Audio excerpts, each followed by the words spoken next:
মই বৰ্তমান উপস্থিত আছোঁ খুমটাই সমষ্টিত। সন্মানীয় মৃণাল শইকীয়া ডাঙৰীয়াই এছেম্বলিত এগ্ৰিকালচাৰ ডিপাৰ্টমেণ্টৰ এটা আলোচনাত মোক তেখেতৰ সমষ্টিলৈকে নিমন্ত্ৰণ জনাইছিলে। আজি বহুকেইটা কাৰ্যসূচী আছিলে। মূলতঃ কেইবাঠাইতো কৃষকৰ লগত আলোচনা ইণ্টাৰেকশ্যন বা মত বিনিময় কৰাৰ কথা আছিলে, কিন্তু দবা পিটা বৰষুণ, গতিকে এই বৰষুণত বহুত আজি যাব নোৱাৰিম। আমাৰ প্ৰগ্ৰেমটোত আমাৰ অলপ জটি পৰিলে। মই ইয়াতে কৃষকসকলৰ লগত অলপ আলোচনা কৰিম। মই দুগৰাকী কৃষকক লগ পালোঁ, তেখেতলোক স্বামী স্ত্ৰী।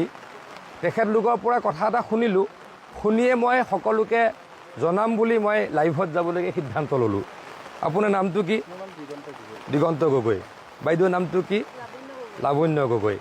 আপোনালোকে চব্জি খেতি কৰে।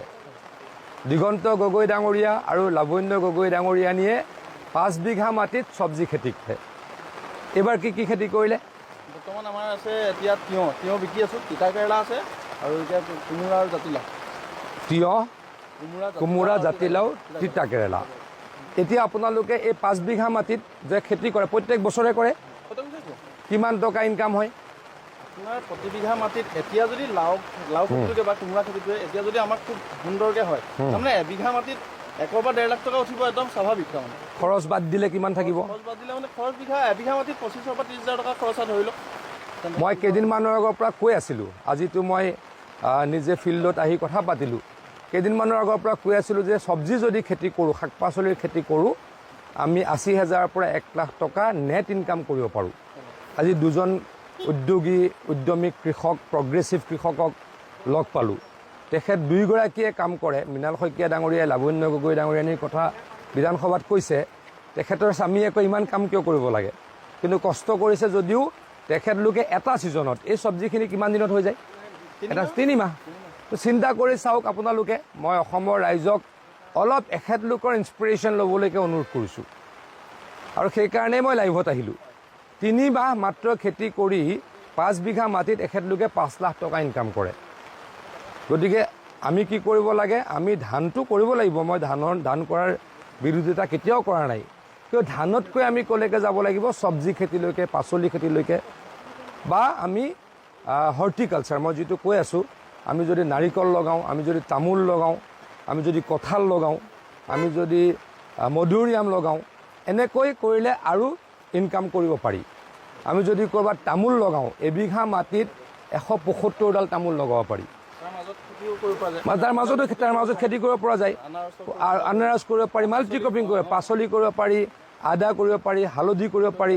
তামোল এডাল তামোলে 6 বছৰৰ পাছত 700 টকা ইনকাম দিয়ে। 6 বছৰৰ পাছত এডাল তামোলে 700 টকা ইনকাম দিয়ে। মেইনটেনেঞ্চ বহুত বেছি নাই।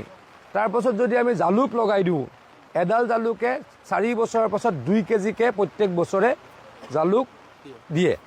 তো কিমান টকা হ'ল? 700 টকা জালুকৰ কেজি, কমাই ধৰিলোঁ 500 টকা। মানে এডাল তামোলতে জালুক আৰু তামোলত কিমান টকা ইনকাম কৰিব পাৰি? 500, 1000 আৰু 700, 1700 টকা।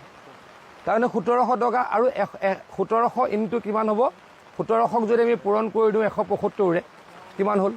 প্ৰায় 2.5 লাখমান টকা হ'ল। মই একজেক্টলি কোৱা নাই। তাৰ পাছত তাৰ মাজতো আৰু কি কৰিব পাৰি? তাৰ মাজত আকৌ মাল্টি ক্ৰপিং কৰিব পাৰি। গতিকে 5 বিঘা মাটিত যদি আমি এনেকৈ এখন বাৰী বনাওঁ, এঘৰ মানুহে কমেও বছৰত 10 লাখ টকা ইনকাম কৰিব পাৰে মাত্ৰ 4 বছৰৰ পাছত। আপোনালোকে মোৰ কথাখিনি কিবা ভুল হৈছে নেকি? এখেতলোক খেতিয়ক, এখেতলোকো খেতিয়ক, এইখিনি সেইটো হিচাপ হয়নে নহয় কওক? এখেত দুগৰাকী আমাৰ গগৈ দম্পতীক পাই ভাল লাগিলে। তেওঁলোকে 3 মাহত 5 লাখ টকা ইনকাম কৰে। বাকী সময়খিনি কি কৰে? আমি পৰ্যায়ক্ৰমে কৰোঁ। এই খেতিটো এটা হোৱাৰ পিছত আকৌ আমি ধৰি লওক এতিয়া ৰবি শস্য খেতি দুটা তিনিটা কৰে। চিন্তা কৰক, বেলেগ চাইডতো আছে। গতিকে এখেতলোকৰ এক্সাম্পল লওক, অসমৰ ৰাইজক অনুৰোধ কৰিছোঁ। আপোনালোকে কি খেতি কৰে? ৰবি খেতি কৰে। সকলোৱে ৰবি কৰে। বিৰাট ভাল পাইছোঁ মই। সকলোখিনি ৰবিয়ে কৰে। আপুনি কি খেতি কৰে? ভোল, কোমোৰা। কিমান বিঘাত কৰে? 2 বিঘা। আপোনাৰ সিমান ইনকাম হয়? কাৰোবাৰ বেছি হ'ব, কম হ'ব, ভাল হয় বেয়া হয়, কিন্তু 60-70 হাজাৰ টকাটো গড়ে হয়, তাতকৈ তলত নহয়। ভাল হ'লে 1 লাখ টকা, বেয়া হ'লে 60,000 টকা। গতিকে 80,000 টকাটোতো গড়ে হ'ল, হয়নে নহয় কওক? যদি এবিঘা মাটিত 80,000 টকা ধৰিলোঁ, 5 বিঘা মাটি কৰিলে 4 লাখ টকা, 2টা খেতি কৰিব পাৰি। আমাৰ গাঁৱত ভাল পইচা হয়নে নহয়? চব্জিটো ঘৰৰ হৈ গ'ল, ধানখিনিও ঘৰৰ হৈ গ'ল। গতিকে অসমৰ ৰাইজক এই কৃষকসকলৰ উদাহৰণ ল'বলৈ মই আপোনালোকক অনুৰোধ কৰিছোঁ।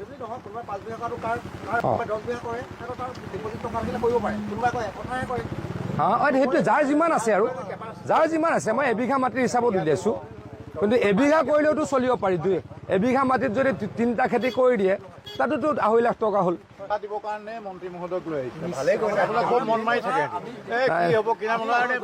আপোনালোকে ইমান ভাল ভাল খেতি কৰিছে, মন মাৰি গৈ থাকিব লাগে। কৃষিৰ লগত জলসিঞ্চনৰ লগত যদি কিবা কথা থাকে, মোক আপোনালোকে মৃণাল শইকীয়া ডাঙৰীয়াৰ যোগেদি ক'ব, মই যিমান পাৰোঁ সহায় কৰিবলৈ চেষ্টা কৰিম। জলসিঞ্চনৰ কথা কওঁতে আমাৰ চুইচ গেটখন বেয়া হৈ আছে, যদি সেইফালে পানী সোমাই আমাৰ মানে আমিতো অলপ অলপকৈ আৰম্ভ কৰিম। অকণমান সময় দিয়ক, 6 মাহ 8 মাহ দিয়ক, আমি জলসিঞ্চনৰ কামো আৰম্ভ কৰিম। আৰু আপোনালোকক বীজ লাগে, আপোনালোকক যদি ক'ৰবাত যদি আপোনালোকক চেল' পাম্প লাগে, সেইবিলাক যদি কিবা লাগে মই কৰাই দিম। হ'ব, এবছৰৰ ভিতৰত এইখিনি প্ৰায় মোটামুটি কৰিবলৈ চেষ্টা কৰিম দেই। হ'ব। আৰু কিবা আপোনালোকৰ ফাৰ্মাৰ ৰেজিষ্ট্ৰেশ্যন আছে নাই? ৰেজিষ্ট্ৰেশ্যন আছে? আছে, হৈ গ'ল। নিজৰ নামত মাটি নোহোৱাটো কৰি আছোঁ, লোকৰ মাটিতে গ'ল। তাৰমানে আমি এতিয়া আপোনালোকে ফাৰ্মাৰ ৰেজিষ্ট্ৰেশ্যন কৰিবই লাগিব, নহ'লে সাৰ নাপাব। আমি লাগি আছোঁ কেন্দ্ৰীয় চৰকাৰৰ লগত। যাৰ মাটিত, আপুনি কাৰ মাটিত কৰে, তেওঁ যদি লিখি দিয়ে যে অমুকে বা ইমান দিনৰ কাৰণে দিয়া হয় অকল খেতি কৰিবলৈ, তেতিয়াও আপুনি ফাৰ্মাৰ ৰেজিষ্ট্ৰেশ্যন পাব। আৰু ফাৰ্মাৰ খেতিয়কৰ ৰেজিষ্ট্ৰেশ্যন হ'লে কি পাব? লাহে লাহে PM কিষাণো পাব। এইকেইদিন আমি কৰি আছোঁ অসমত। এতিয়া আমি প্ৰত্যেক সমষ্টিয়ে আমি ফাৰ্মাৰ ৰেজিষ্ট্ৰেশ্যন কৰি আছোঁ। আৰু এতিয়ালৈকে ডেইলি, যোৱাকালিও প্ৰায় 7,000 হৈছে। গতিকে আপোনালোককো কৰিবলৈকে যত্ন কৰিম। হ'ব, ঠিক আছে।